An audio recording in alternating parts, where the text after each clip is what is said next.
स्वाहा तत्सवितुर्वरेण्यं भर्गो देवस्य धीमहि धियो यो नः प्रचोदयात्। नाउ रिव्यू का 1 मिनट रुकेंगे, सभी आंखें बंद रखेंगे, मन ही मन संकल्प को दोहराएंगे। हम आजीवन यम और नियम का पालन करेंगे, पूरे विश्व में योग की पताका फहराएंगे। हमारे संकल्प दृढ़ता और निर्भयता से भरे हुए हैं, जिनके माध्यम से सकारात्मक दिशा में सब कुछ किया जाना संभव। इन भावों के साथ दोनों हथेलियों को आपस में रब करते हुए धीरे से अपनी आंखों पर रखेंगे। प्रसन्नता के साथ अपनी आंखें खोलेंगे।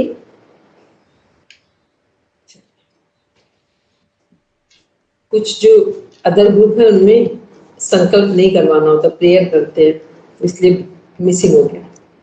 चलिए आज हम लोग आगे देखते हैं। कल हम लोगों ने पढ़ा था, आसन के बारे में देख रहे थे, आसन की कैटेगरीज को देखा था, आसन के अर्थ को देखा था, फिर हम लोगों ने प्राणायाम स्टार्ट कर दिया था। प्राणायाम की डेफिनेशन भी देखी थी हम लोगों ने, जो हमारा किरण संहिता, हटपदीपिका और महर्षि पतंजलि जी ने जो 49 नंबर 2nd चैप्टर में डेफिनेशन बताई, तस्मिन् सति श्वास विश्वास गति विच्छेदः प्राणायाम। और ऊपर करेंगे, स्लाइड को ऊपर लेंगे। और आसन भी हो गया था, आसन के बाद प्राणायाम, इससे और ऊपर जाएंगे, प्राणायाम के चैप्टर को ओपन करेंगे और अभी स्लाइड ऊपर लेंगे और लेंगे भी और लेंगे इस और आगे। प्राणायाम का अर्थ भी देखा था, परिभाषाएं भी देखी थी और आगे लेंगे। प्राणायाम का उद्देश्य देखेंगे। प्राणायाम का उद्देश्य थोड़ा सा नीचे कर देंगे, बस पढ़ेंगे मीनाक्षी जी, जो भी मीनाक्षी जी हैं तो आप पढ़ेंगे, अदरवाइज फिर कोई और। चलिए, यदि मीनाक्षी जी नहीं तो जिनकी भी हिंदी अच्छी हो वो पढ़ेंगे। प्राणायाम के उद्देश्य, जिनकी भी हिंदी सही हो, रेशमी जी या और भी जो लोग हैं वो पढ़ेंगे। प्राणायाम एक 1 नंबर, मन पर नियंत्रण पाना।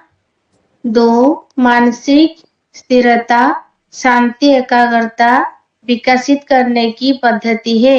इसकी साधने पर ध्यान आसानी से लगाता है। मन को धारण करने की योग बनाना और हमारे ज्ञान पर जो दूषित आवरण है उसे हटाना, जिससे हमारी आकलन शक्ति बढ़े और सत्य स्थिति का ज्ञान होता है। चलिए अभी रुकेंगे, इंद्र जी रुकेंगे। मीनाक्षी जी आप अवेलेबल है, स्टार्ट करेंगे, दोबारा से पढ़ेंगे ताकि सबको एक फ्लो में समझ में आएगा, ठीक है? कहाँ से स्टार्ट करना है मैम? प्राणायाम के उद्देश्य। प्राणायाम के उद्देश्य लेते हैं, पढ़ेंगे।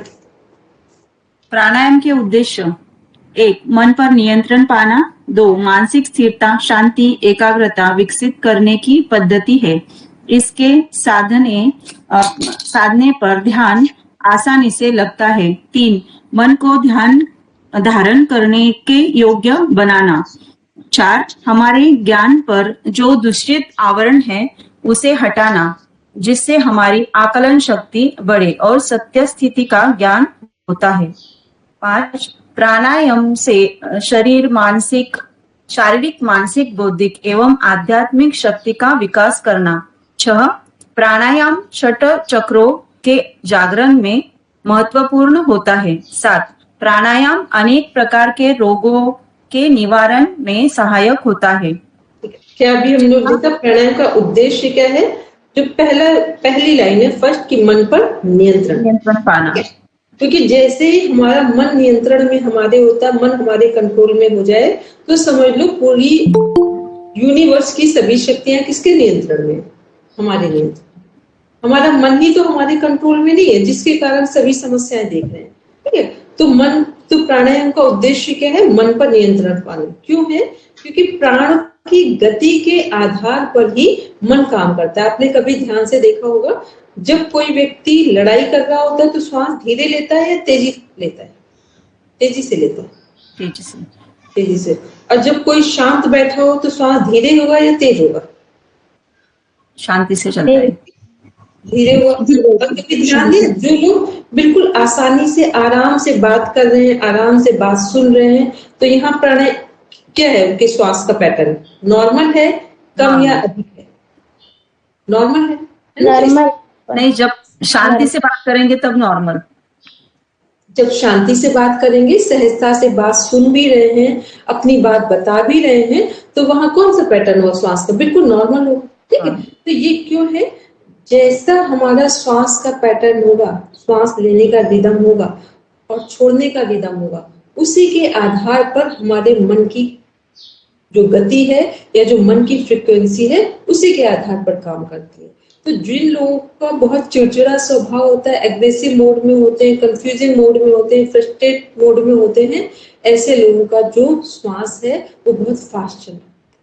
और जो लोग बहुत सहज होकर अपनी बात बोलते हैं, सुनते हैं, समझाते हैं, डिसीजन लेते हैं, इन लोगों का जो ब्रीदिंग पैटर्न है वो बिल्कुल नॉर्मल है, एक फ्रीक्वेंसी में काम कर रहा है। तो इसका मतलब है कि यदि हमें मन पर नियंत्रण पाना है तो हमें किसका अभ्यास करना है? प्राणायाम।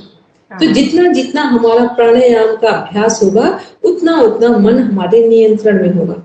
इसीलिए जो लोग नियमित प्राणायाम का अभ्यास करते हैं, ना तो उन्हें कभी बीपी लो की समस्या होती है, ना कभी उनको बीपी हाई की समस्या।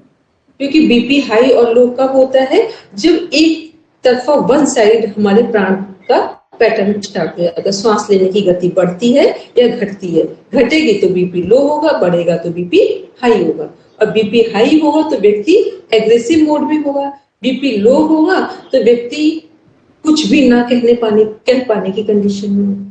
ठीक है, तो दोनों ही अच्छी नहीं, दोनों के बीच में यदि संतुलन रखना है, बैलेंस रखना है, तो प्राणायाम का नियमित अभ्यास, आधे घंटे का अभ्यास डेली करें। यदि आधे घंटे का अभ्यास आप चेन सिस्टम में डेली करते हैं तो आपको प्राणायाम का बेनिफिट मिलेगा। ठीक है मैम, नॉर्मल बीपी कितना रहना चाहिए? क्या चीज नहीं तुझे? नॉर्मल बीपी कितना होना चाहिए मैम? नॉर्मल जो हमारा नीचे का है वो 80 है आइडियल, और जो ऊपर की फ्रिक्वेंसी है वो है 120।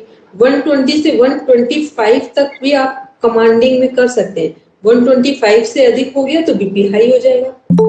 और जो 80 है, इसमें अगर मान लो कि 1 2 3 तक फ्रिक्वेंसी अप डाउन हो रही, चल जाएगा। लेकिन यही 75 की तरफ आने लगे बीपी नीचे वाला, तो फिर आपको धीरे धीरे करके बहुत रोना आएगा, कुछ करने का मन नहीं करेगा, बॉडी थकी हुई लगेगी, नींद नहीं आएगी, ये सारी ऑटोमेटिक हो जाएगी। ठीक है, तो सभी को समझ के प्राणायाम क्यों करना चाहिए। तो जो सुबह की क्लास है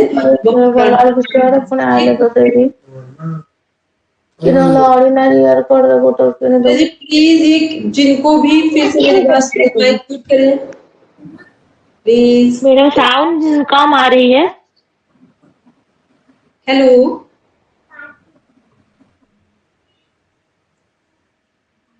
ये सोफी जी प्लीज बोलेंगे क्या कह रहे हैं? चलिए अब हम लोग आगे पढ़ेंगे मीनाक्षी।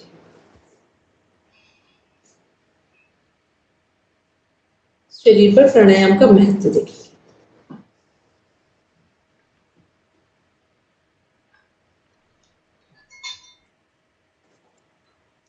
हेलो, सभी को आवाज आ रही है मेरी? हाँ मैम। हाँ जी मैम, आ रही है। ठीक है, चलिए सब माइक म्यूट करेंगे और मीनाक्षी जी कंटिन्यू करेंगे।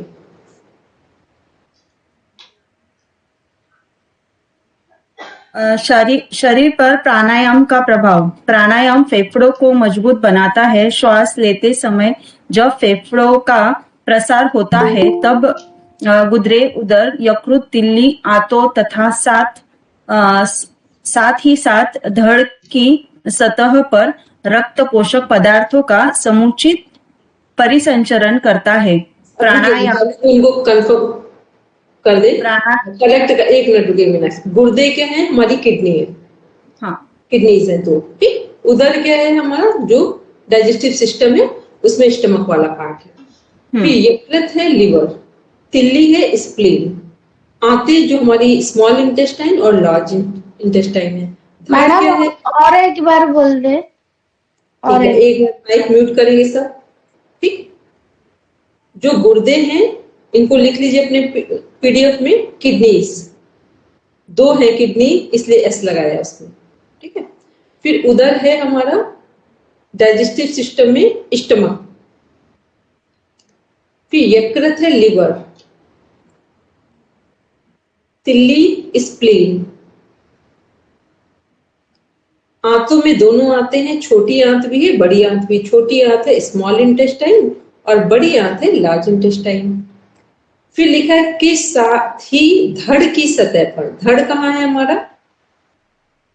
धड़ कौन सा हिस्सा है? गले से ऊपर का या नीचे का? छाती की धड़, गले के ऊपर का। जो हमारा लंग्स वाला पार्ट है ये सब धड़ में आ रहा है, ठीक है। तो ये क्या है? धड़ की सतह पर रक्त पोषक मीन्स हुआ जो ब्लड को पहुंचाने का काम कर रहे हैं या ब्लड को बनाने का काम कर रहे हैं। तो रक्त पोषक पदार्थों का समुचित परिसंचरण होता है। परिसंचरण का मीन्स होता है ट्रांसपोर्टेशन, मतलब पूरे शरीर में जो ब्लड को सप्लाई किया जा रहा है उसकी बात कर रहे हैं परिसंचरण में, ठीक है। चलिए अब आगे पढ़ेंगे।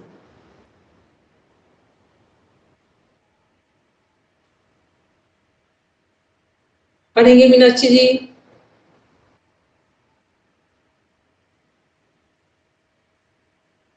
चलिए, प्राणायाम से शुद्ध रक्त के प्रवाह के अनुरक्षण में सहायता मिलती है। प्रतिदिन प्राणायाम करने से शरीर कांति युक्त हो जाता है। शरीर के अंदर के प्रत्येक अवयव की प्राणायाम के माध्यम से अच्छी तरह से मालिश हो जाती है। शरीर को अधिक मात्रा में ऑक्सीजन प्राप्त होने लगती है और सिरा एवं धमनियों में जो अवरोध उत्पन्न होते हैं, अवरोध हैं ब्लॉकेज, अवरोध इन इंग्लिश ब्लॉकेज है। शिरा और धमनियां क्या है हमारी? आर्टरीज और वेन्स। धमनियां, आर्टरीज, शिरा, वेन्स। तो शिरा एवं धमनियों में जो अवरोध उत्पन्न हो जाता है वह टूट जाता है, वह हट जाता है तथा शरीर में रक्त का संचार अधिक सुचारू रूप से होने लगता है।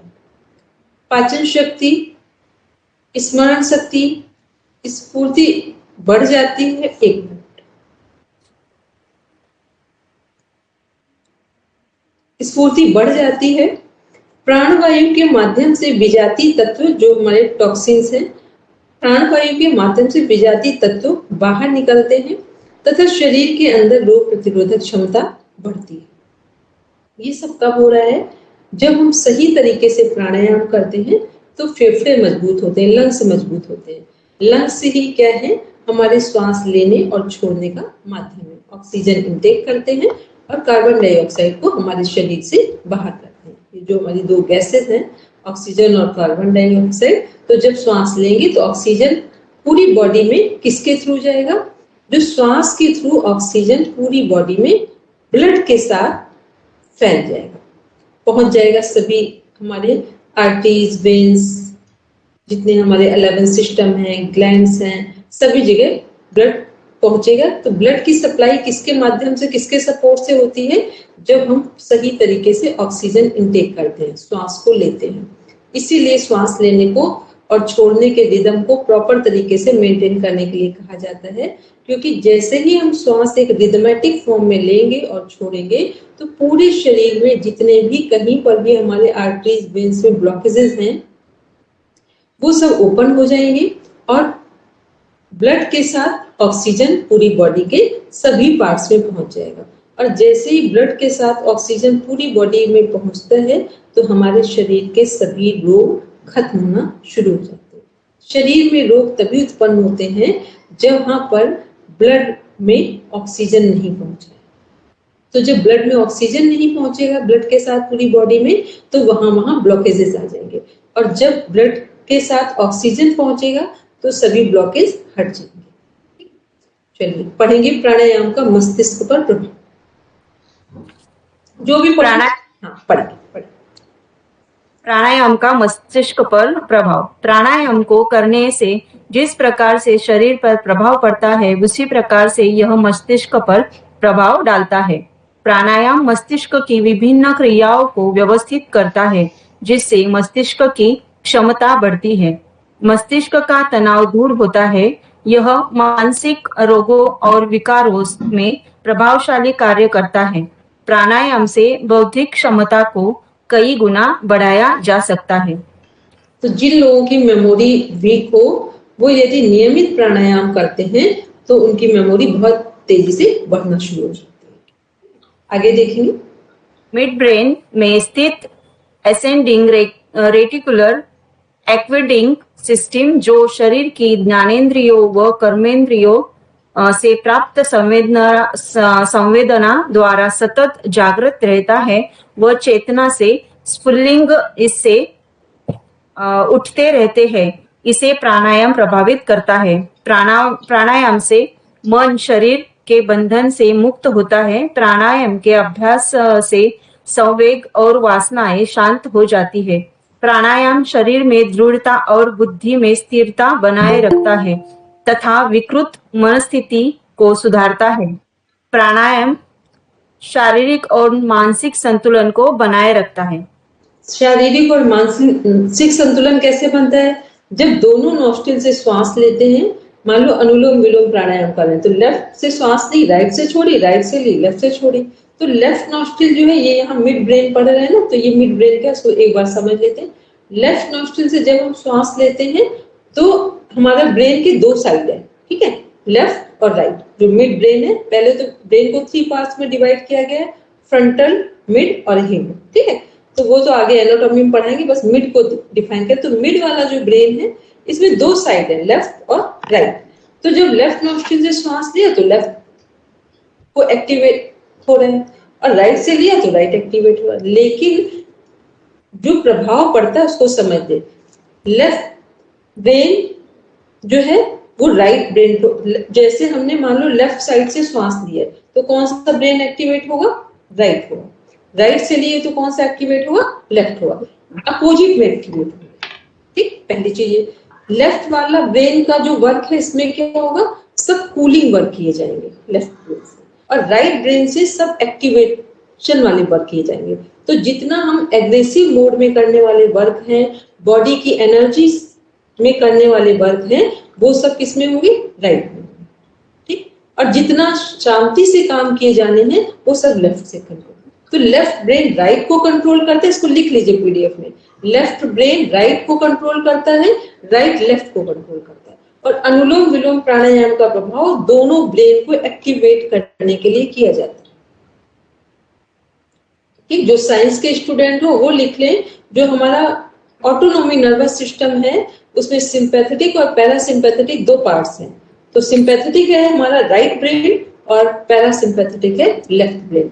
इन दोनों ब्रेन को एक्टिवेट करने के लिए ही अनुलोम विलोम प्राणायाम और नाड़ी शोधन प्राणायाम किए जाते हैं, जिसके कारण हम शरीर से भी स्ट्रांग बनते हैं और हमारा मन भी स्ट्रांग, ठीक है।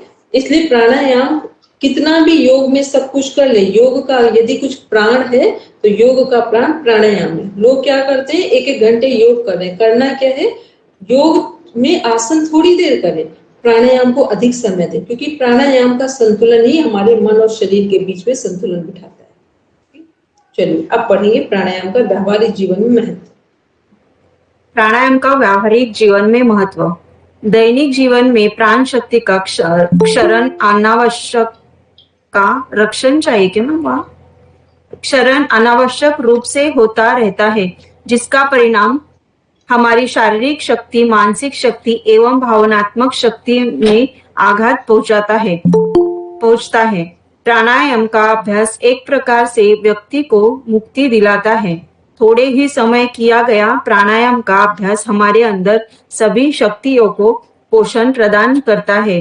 रक्त संचार से संबंधित छोटे छोटे रोगों हेतु प्राणायाम एक बहुआयामी उपचार है। प्राणायाम का अभ्यास किसी भी उम्र में व्यक्ति द्वारा आधारभूत जानकारी होने पर किया जा सकता है। प्राणायाम संबंधी नियम एवं सावधानियां। प्राणायाम करते समय कुछ नियमों का पालन करना चाहिए, जिनमें से कुछ प्रमुख इस प्रकार से है। प्राणायाम स्वच्छ, हवादार एवं एकांत स्थान में करना चाहिए। प्राणायाम जल्दी या उतावली में नहीं करना चाहिए, धीरे धीरे आराम से करें। प्राणायाम की संख्या एवं मात्रा अर्थात पूरक, रेचक, कुंभक की अवधि धीरे धीरे बढ़ाना चाहिए। जहां तक हो सके प्राणायाम सुबह के समय नित्य कर्म से निवृत्त होकर करें। प्राणायाम करते समय कम से कम वस्त्र पहने तथा वे ढीले होने चाहिए। प्राणायाम का अभ्यास किसी ध्यानात्मक आसन में बैठकर शरीर को स्थिर एवं शांत रखते हुए करें। कमर गर्दन सीधी होनी चाहिए। प्राणायाम का अभ्यास खाली पेट करना चाहिए, इससे वह जल्दी प्रभावकारी होगा। प्राणायाम बंद करके तुरंत काम में न लगे। थोड़ी देर आराम करे। भोजन, स्नान आदि सभी कार्य तुरंत नहीं करने चाहिए। सभी प्राणायाम विधि पूर्वक समझकर ही करें। प्राणमय कोश की उन्नति एवं जागरण के लिए साधारणतः बंद मुद्रा प्राणायाम की क्रियाएं ही प्रयुक्त होती है। इन्हीं में साधक के अनुसार निर्धारण कर इन 10 प्राणों के जागरण अभिवर्धन का विधान बनाया जाता है। आचार्य श्री राम शर्मा जी ने प्राणमय कोश को गायत्री का द्वितीय मुख कहा है। वे इसके बारे में कहते हैं, प्राणमय कोश को प्रशुद्ध करना एक प्रकार से गायत्री माता की प्राणमय उपासना है। इसे ही आत्मोन्नति की द्वितीय भूमिका कहा जाता है। व्यावहारिक जीवन में प्राणायाम अपने प्रभाव से व्यक्ति को अधिक लाभ पहुंचा सकता है। प्राणायाम चिंता, भय, अशांति, असंतोष, ईर्ष्या, उद्वेग, आत्महीनता और आपराधिक वृत्ति तथा मानसिक अवगुण को दूर करके साहस, धैर्य, उत्साह, निष्ठा, श्रद्धा, आत्म मनोबल आदि मानसिक गुणों का विकास करता है। शरीर एवं मन की कुछ ऐसी उत्तेजनाएं हैं जो मनुष्य के व्यवहार को विकृत करती है। प्राणायाम उन्हें सुधारता है और संतुलित करता है। जिस प्रकार सोने को तपाने से उसके खोट निकल जाते हैं, उसी प्रकार इंद्रियों के विकार प्राणायाम से जलकर नष्ट हो जाते हैं। स्लाइड ऊपर करेंगे। अभी हम लोगों ने दो लाइन में नहीं 2 मिनट में एक कॉन्सेप्ट समझेंगे कि प्राणायाम क्या है। बस जैसा ठीक है, कुछ ऊपर नहीं लेना, बस ठीक है। जहां प्राणायाम से क्या लिखा हुआ है कि सभी विकार जलकर नष्ट हो जाते हैं। ठीक है, ये विकार कैसे जलकर नष्ट होंगे? जितना जितना हमारा माइंड संतुलित होगा, उतना हम अनावश्यक विचार ऐसे ही खत्म हो जाएंगे। जब हमारा माइंड हमारे नियंत्रण में नहीं होता है, संतुलन में नहीं होता है, तो अनावश्यक विचार आते हैं। जितना हमारा माइंड नियंत्रण में होगा, श्वास सहज होगा, उतना मन नियंत्रण में होगा, और जितना मन नियंत्रण में होगा, उतना जितने हमारे एक्सेस थॉट हैं वो सब खत्म हो जाएंगे। ठीक, इसीलिए जो लोग प्राणायाम नियमित करते हैं, 20 मिनट से आधा घंटे तक चेन सिस्टम में करते हैं और एक लयबद्ध प्रक्रिया के साथ कर रहे हैं। लयबद्ध प्रक्रिया को भी चेन सिस्टम बोल रहे हैं। यदि ऐसे प्राणायाम करने का अभ्यास आप केवल और केवल 1 मंथ ऐसे प्राणायाम आप कर लें, 1 मंथ में लगेगा कि जो अभी तक योग करने का बेनिफिट नहीं मिला है वो मिलना शुरू हो जाएगा। लेकिन फिर वही बोला, 20 मिनट टू 30 मिनट्स आपको कंटिन्यूटी में मॉर्निंग के समय में एक जगह पर बैठकर करना। अब केवल एक ही प्राणायाम करें, अनुलोम विलोम प्राणायाम। जरूरी नहीं कि आप 10 प्राणायाम करें, केवल एक प्राणायाम को करके तो देखिए उसकी पूरी डेप्थ में जाकर कि बेनिफिट क्या होता है, पूरी पर्सनालिटी में चेंजेस आ रहे हैं या नहीं आ रहे हैं। ठीक ठीक है। अभी हम लोग क्या करें, ये भी कर रहे हैं, वो भी कर रहे हैं, दुनिया भर की चीजें अभी क्लास में है, वो तो सिलेबस का पार्ट है। लेकिन आपको सच में बहुत अच्छा करना है तो थोड़ी देर अलग प्रैक्टिस कर लीजिए, ठीक है।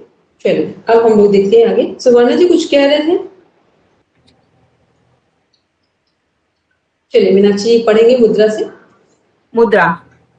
मुद्रा का संक्षिप्त परिचय। मुद्रा हमारे शरीर के भिन्न अंगों द्वारा भाव विशेष को प्रकट करती है।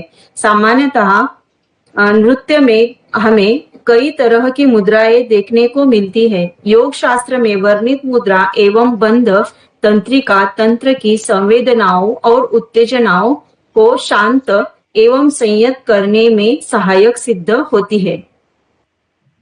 मुद्रा का अर्थ। हठ योग में मुद्रा और बंध का स्थान तीसरा है।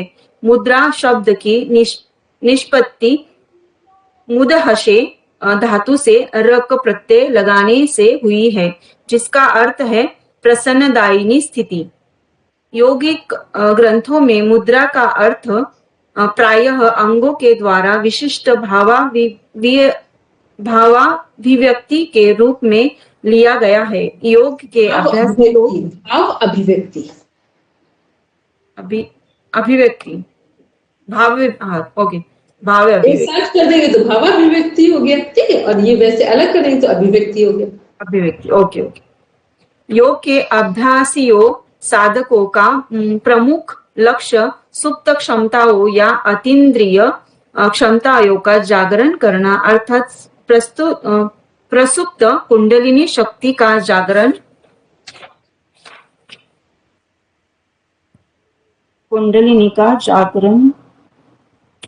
करना है, जागरण करना है। कुंडलिनी शक्ति का जागरण करने की विद्या। हाँ मैं पीडीएफ से रीड कर रही हूँ।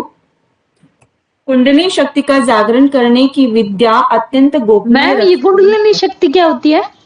अभी इसको पढ़ने फिर बता रहे, ठीक है। हठ योग में प्रचलित सभी मुद्राओं आसन प्राणायाम के साथ बंधों का प्रयोग कर शरीरांगों के द्वारा विशिष्ट भाव अभिव्यक्त किया जाता है। मुद्रा की परिभाषा। आसन प्राणायाम एवं बंध की सम्मिलित वह विशिष्ट स्थिति जिसके द्वारा उच्च आध्यात्मिक शक्ति का जागरण संभव हो मुद्रा कहलाती है। चलिए अब 1 मिनट स्लाइड को ऑफ करेंगे, मुद्रा का उद्देश्य जब बताएंगे तो वापस आएंगे, तब तक ताकि सब लोग स्क्रीन पर दिखाई दे। 1 मिनट स्लाइड को ऑफ करें, बस यहीं से वापस लेंगे मुद्रा का उद्देश्य से। अभी स्लाइड को ऑफ कर देंगे, ऑफ का मतलब अभी क्लोज कर देंगे स्लाइड को, फिर वापस लेंगे ताकि सब स्क्रीन पे दिख जाए, क्योंकि अब समझा रहे हैं, ठीक है। पहले तो सब अपने अपने वीडियो ऑन कर लो, जो घर पे, जितने लोग घर पे हैं वो अपना अपना ऑन कर ले, बाहर है कोई बात नहीं, ठीक। देखो अभी क्वेश्चन पूछा कि ये कुंडलिनी शक्ति है क्या, तो समझ ले सभी लोग। कुंडलिनी शक्ति क्या है? एक तरह की ऊर्जा है, एनर्जी है। और ये कुंडलिनी शक्ति के बारे में शायद आप लोगों ने कभी सुना भी होगा कि बहुत जगह जो आध्यात्मिक जगह वहां पर लिखा है कि इस साधना को करने से कुंडलिनी शक्ति का जागरण होगा। बहुत सारे लोग कुंडलिनी शक्ति के जागरण के लिए क्लासेस भी लेते हैं, ठीक है। तो वो सब क्या है, उसका मीन्स हुआ कि जो हमारा अपना शरीर है इसमें कितने लोग चक्र जानते हैं? 6 चक्र हैं हम लोगों के। मूलाधार, स्वादिष्ठान, मणिपुर, अनाहत, विशुद्धि, आज्ञा चक्र। नहीं जानते तो बस एक बार हम बोल दे रहे हैं, लिखना चाहे लिख ले या रिकॉर्डिंग में आएगा दोबारा लिख ले। जो हमारा रिप्रोडक्टिव सिस्टम है, जहां से जो हमारा एनस पार्ट है, यूरिन पास आउट होता है, उसका जो बीच मध्य वाला स्थान है वो है मूलाधार चक्र। फिर मूलाधार चक्र से ऊपर 4 अंगुल ऊपर, और से कुछ जगह 6 अंगुल है, नहीं तो 4 अंगुल ऊपर फिर स्वादिष्ठान का स्थान, ठीक है। स्वादिष्ठान चक्र क्या है? वो हमारे किडनी से संबंधित है। मूलाधार चक्र रिप्रोडक्टिव सिस्टम से संबंधित है। फिर इसके ऊपर आता है मणिपुर चक्र। मणिपुर चक्र जो हमारा नेवल वाला स्थान है, नाभि वाला, वो किससे संबंधित है? हमारे पाचन तंत्र, डाइजेस्टिव सिस्टम से संबंधित चक्र। फिर उसके ऊपर आता है स्थान अनाहत चक्र। अनाहत चक्र जो है वहां पर 3 हमारे सिस्टम है। एक सर्कुलेटरी सिस्टम है, रक्त परिसंचरण तंत्र, एक रेस्पिरेटरी सिस्टम जो कि हमारा लंग्स के बीच में हार्ट है, तो श्वसन तंत्र भी हो गया, और एक लिम्फेटिक सिस्टम है जिसे हम बोलते हैं जीव, वन रक्षा तंत्र बोलते हैं। ये 3 तंत्र वहां पर है। तो अनाहत चक्र का है हार्ट। फिर उसके बाद ये है हमारा गले के पास जो कंठ का स्थान है, ये है विशुद्धि चक्र, जो कि हमारे वॉइस से रिलेटेड है। फिर ये है आज्ञा चक्र, जो हमारे शिव जी का त्रिनेत्र बनाया जाता है ना। तो त्रिनेत्र क्या है? ये है। ठीक, त्रिनेत्र का मतलब होता है जो दोनों आंखों से ना देख पाए उसे तीसरी आंख से देखा जाए। ठीक, त्रिनेत्र का मीन्स ये होता है, थर्ड आई। फिर सहस्रार चक्र है, तो उसे काउंट नहीं किया जाता है क्योंकि वो आनंद की स्थिति है, परमानंद की। तो ये जो 6 चक्र हैं, तो कुंडलिनी शक्ति कहाँ पर है? हमारी मूलाधार चक्र में, जो रिप्रोडक्टिव सिस्टम है, वहां पर एक एनर्जी है जो पड़ी हुई है। वो एनर्जी कब जागृत होती है? जब हम योग अभ्यास करते हैं। योग अभ्यास चाहे हम आसन प्राणायाम के थ्रू करें या फिर हम मंत्रों के थ्रू करें, ध्यान के साथ करें, जैसे भी करेंगे तो वो शक्ति हमारी जागृत होती है। तो कुंडलिनी शक्ति का मतलब एक ऐसी शक्ति जो अपनी सोई हुई अवस्था में पड़ी है, स्लीपिंग मोड में पड़ी है। तो जब हम सही ढंग से प्राणायाम करते हैं, योग का अभ्यास करते हैं, तो धीरे धीरे वो शक्ति जागृत होती है। जैसे जैसे वो शक्ति जागृत होगी, हमारे जीवन की निराशा खत्म होगी, भय खत्म होगा, बीमारियां खत्म होंगी, जो हमारे जीवन में लगातार असफलताएं थी वो खत्म होंगी। क्यों खत्म होंगी? जैसे ही वो एनर्जी अवेकनिंग पोजीशन में आएगी। एनर्जी है क्या? हम सब लोग सब एक जैसे दिख रहे हैं, लेकिन जिसने अपने जीवन को योग के माध्यम से बहुत जगा रखा है अभ्यास से, उसका जीवन अलग दिख रहा है। शरीर से सब एक जैसे दिख रहे हैं, जीवन अलग कैसे दिखता है? हमारी योग्यताओं के आधार पर, हमारे व्यवहार के आधार पर, हमारी समृद्धि के आधार पर। ये सब वो बाहर के बिंदु हैं, या ये कह दें हमारी वाणी के प्रभाव के आधार पर। ठीक, वही बात सब बोल रहे होते नहीं सुनते, कुछ लोग बोलते उनकी बात सुनी जा सकती है। तो ये सब क्या है? ये वही कुंडलिनी शक्ति जागृत अवस्था, जितनी जितनी जागृत होती जाती है, एनर्जेटिक होती जाती है, उतना उतना हमारा जीवन प्रभावी होता जाता है। या ये बोले कि जो एक होलिस्टिक हेल्थ डेवलपमेंट की बात होती है कि physically, mentally, socially, financially, spiritually, इस सभी डायमेंशन में हम जागृत अवस्था में होते हैं। ये है कुंडलिनी शक्ति का प्रभाव। तो जिसके जीवन में जितना जागृत होगी उतना उसका जीवन प्रभावी दिखेगा, और जितना जिसके जीवन में ये सोई हुई पड़ी है शक्ति, उतना उस व्यक्ति का जीवन असफल, नीरस, दुखी, भय से युक्त ऐसा जीवन। ठीक है, तो क्लियर हो गया कुंडलिनी शक्ति क्या है? ठीक है, अभी बहुत डेप्थ में तो आपको अभी आगे पढ़ाया जाए। ये तो एक ब्रीफ इंट्रोडक्शन है, जिसमें केवल जो पर्टिकुलर नेम्स हैं उनका अर्थ क्या है, उनकी परिभाषा क्या है, उनका उद्देश्य क्या है और किसके लिए वो आवश्यक है, बस इतना आपको यहाँ इंट्रोड्यूस कराया जा रहा है। ठीक है, अभी जब आगे पढ़ेंगे तो इनके डीपर पार्ट को पढ़ेंगे कि प्रॉपर इनका मीन क्या है और इनका यूज कैसे किया जाए, how to use in our life. चलिए, अभी किसी को नहीं समझ में कुंडली शक्ति तो वो पूछ लो एक लाइन में, फिर हम लोग आगे बढ़े। चलिए पढ़ेंगे मीनाक्षी। अब एक बार स्लाइड शेयर करेंगे। अलका मलिक जी पूछेंगे, बोलेंगे, क्या कह रहे हैं? हेलो, देखो भाई, क्वेश्चन पूछेंगे तो अपना वीडियो ऑन कर लेंगे, ताकि हमें ये तो इतना तो हमको देखकर ही पता चल जाता आप पूछ रहे हैं या टाइम पास कर रहे हैं। चलिए, तो स्लाइड शेयर करेंगे। बोले, माइक तो अनम्यूट कीजिए please. Alka ji, mike unmute कीजिए। Okay okay, sorry. बोलिए मैम, मैं ये जानना चाह रही थी, आपने कुंडली शक्ति चक्र के बारे में जो बताया, तो सबसे पहले ये मूलाधार था, तो आगे चक्र पे आके रुका। एक चक्र शायद ये यहाँ सहस्रार चक्र हमने बोला, लेकिन जब 60 चक्र बोले जाते हैं तो 60 का मीन्स होता है 6। तो सहस्रार चक्र को उसमें काउंट नहीं किया जाता है, क्योंकि सहस्रार चक्र का मीन्स है कि 6 चक्रों के जागरण के बाद जो मोक्ष की स्थिति या परमानंद का आनंद है, वो ऑटोमेटिक वो स्थिति में माना जाता है, तो उसको काउंट नहीं किया। जैसे मान लो सपोज आप अपने जीने से स्टेयर से चढ़ रहे हैं, छत पे जाना है रूफ में, तो क्या होगा कि जब आप छत पर जाएंगे तो क्या करेंगे? जीने को छोड़ देंगे। ठीक, तो छत पर पहुंचना क्या हो गया? सहस्रार चक्र हो गया। जीने पर चढ़ना हमारे 60 चक्र। Clear? Okay ma'am, thank you ma'am. चलो, अब हम लोग देखेंगे, प्लीज अमिता जी या जो भी स्लाइड शेयर कर रहे हैं दोबारा शेयर करेंगे। मुद्रा से, मुद्रा का अर्थ देखा था, अब मुद्रा और आगे बढ़ाएंगे और ऊपर लेंगे स्लाइड को, 24 पेज में आएंगे और मुद्रा का उद्देश्य देखते हैं, पढ़ेंगे मीनाक्षी जी। मुद्रा का उद्देश्य। आध्यात्मिक साधना की दृष्टि से मुद्रा एवं बंध का उद्देश्य कुंडली शक्ति का जागरण बताया गया है। हठ योग साधना का मुख्य उद्देश्य भी यही माना गया है। इसके अतिरिक्त आंतरिक अवयवों को नियंत्रित कर अभ्यासी साधक अपने शरीर की अंतःस्रावी ग्रंथियों को प्रभावित करता है, जिसके स्राव से साधक की शारीरिक एवं मानसिक स्थिति और सुदृढ़ होती है। मुद्रों के अभ्यास में स्थिरता की बात। मुद्रा या मुद्रा के अभ्यास में स्थिरता की बात घेरंड संहिता में की गई है। मुद्रया स्थिरता चैव। मुद्रा के अभ्यास से स्नायु संस्थान को वश में करके इच्छित ऊर्जा का उत्पादन एवं प्रयोग करके स्थिरता का भाव प्राप्त किया जा सकता है।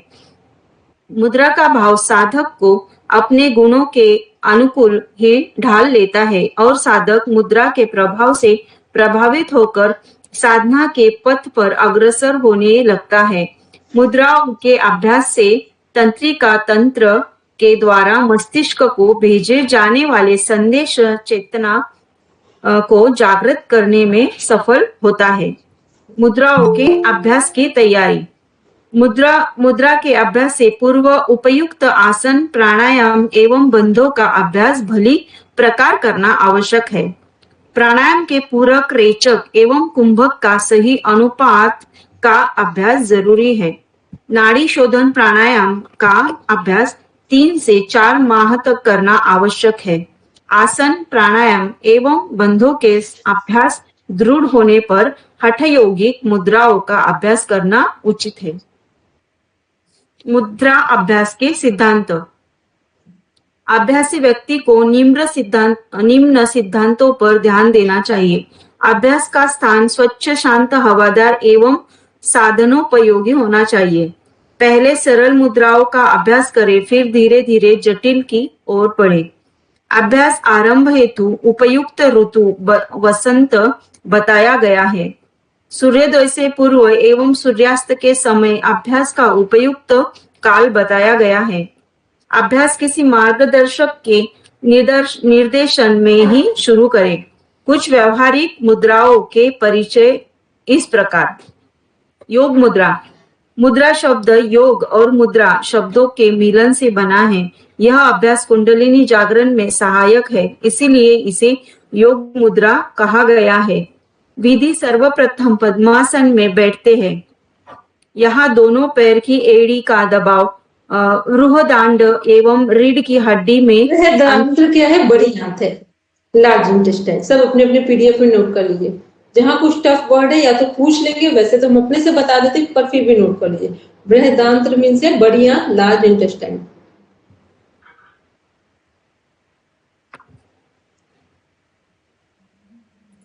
हाँ, रीढ़ की हड्डी के अंतिम निचले छोर पर सैक्रम बोन, सैक्रम। कमर, रीढ़ एवं गर्दन सीधी रहेगी।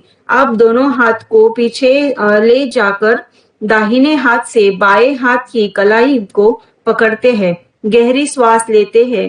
तत्पश्चात श्वास छोड़ते हुए आगे की ओर झुकते हुए ललाट मीन्स माथा को जमीन से सटाने का प्रयास करते हैं। कुछ देर के पश्चात श्वास लेते हुए पुनः वापस आ जाते हैं। आगे करेंगे योग मुद्रा। एक बार देखेंगे, पिक्चर देखेंगे ध्यान से कैसे बैठे। जैसे हम लोग शशांक आसन के लिए पहले वज्रासन में आए, ठीक है, फिर थोड़ा सा पैरों के बीच में उन्हीं पोजीशन में थोड़ा सा गैप लिया और फिर सिर को, फोरहेड को जमीन पर लगाया और हाथों को पीछे से लॉक करके थोड़ा सा उठा। ठीक, बहुत सिंपल सा। ये क्या है? योग मुद्रा है।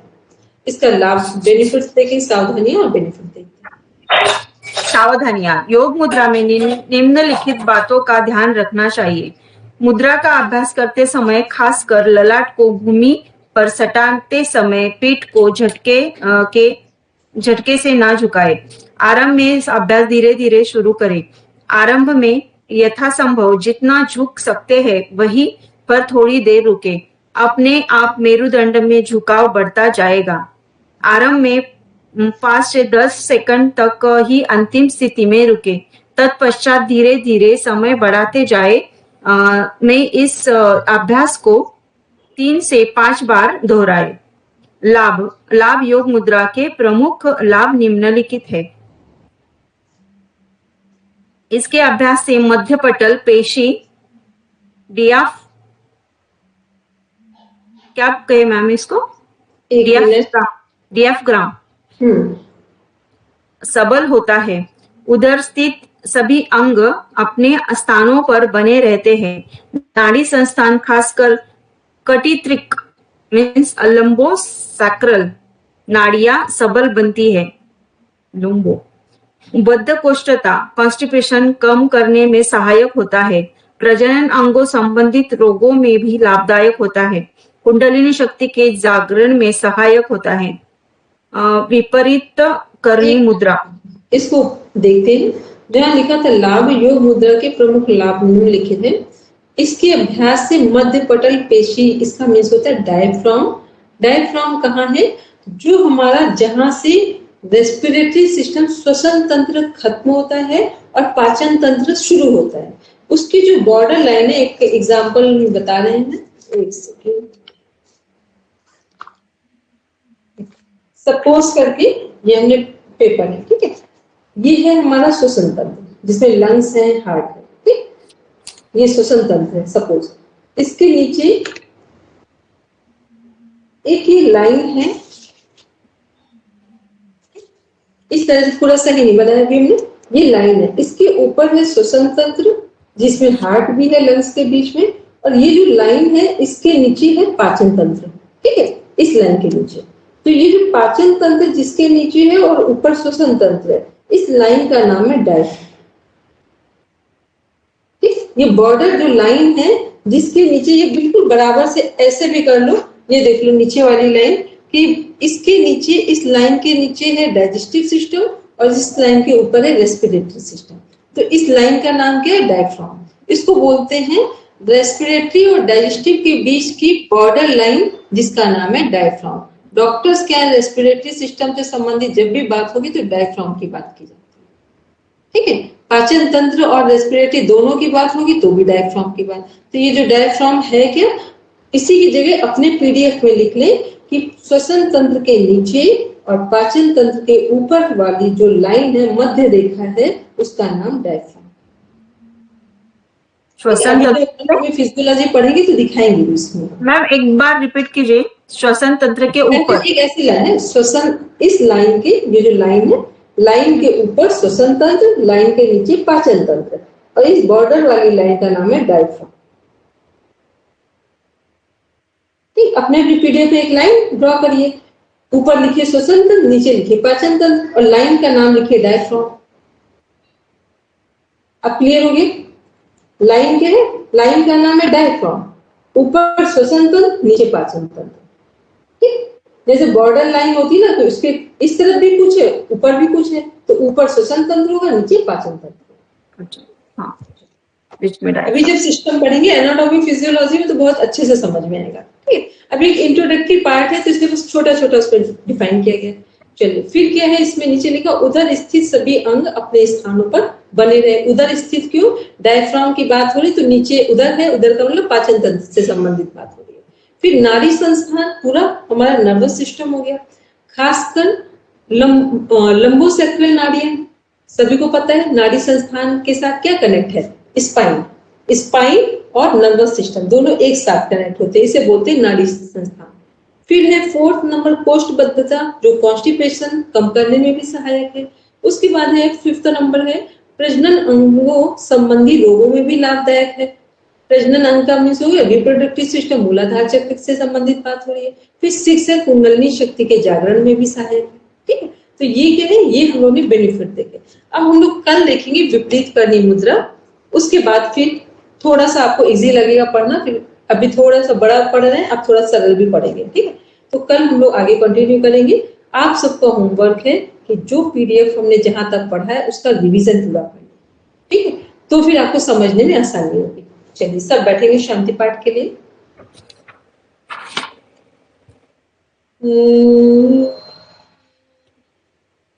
शांति शांति शांति,